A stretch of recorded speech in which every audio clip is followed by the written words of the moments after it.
So this club was founded in the mid-1960s.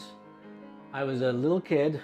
It was like a little Halloween club. We'd have our Skull Club meetings and kids would draw monster pictures. We were monster kids. They would call them monster kids back then. The book that I wrote, we called it The Secret Book of the Skull Club, and it was just a 3-ring loose leaf notebook that I decorated to look like a Skull Club book, and it had these writings about scary stuff. This club was founded before I was born.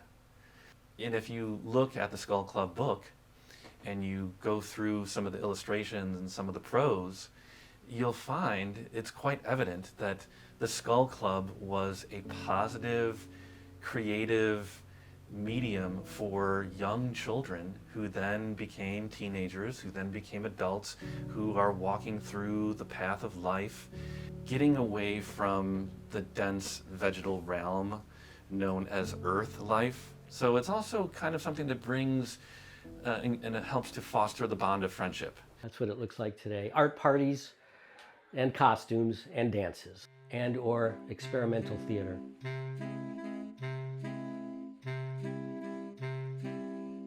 Clown Bone does have a past, and that's why I brought my family album.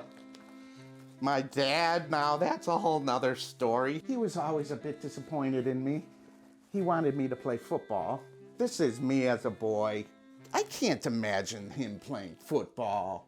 Anyway, cousin Monty, he taught me so much about perspective.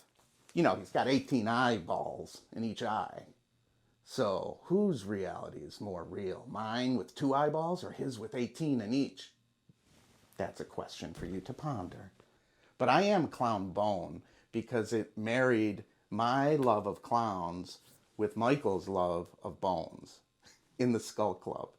But it's really a connection for me to Mike and other friends. We like to dance. We like to celebrate life in the Skull Club. And I want to revel in that. I think it's important to remind ourselves that this life is a drop of dew off a flower petal. I mean, it's so short. It's like confronting our vulnerability, right? We're not perfect people. We're not meant to be perfect people. How fucking boring would that be, right? We got to accept the flaws. There's so many people that are creative in the Skull Club. You know, that's kind of at the heart of it, is to accept creativity in that part of you that is creative. That for me is probably one of the best parts, you know.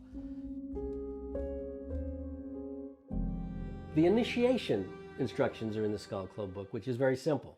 You want to join the club, you come up with a secret name, probably should have something to do with a skeleton. It has come to my attention that there are 3 potential members to be initiated this night. We get together around the book and everybody puts their hand on the book, the other hand goes up in the air, and I give it the oath of membership. Then we roll the Skull Club theme and we dance around in our Skull Club costume.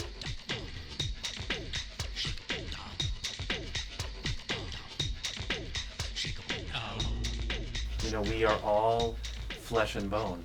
We are living in this dense vegetal realm, and I'm just happy to be a part of it. And hopefully, if you have an idea, you can, you know, bring it to life.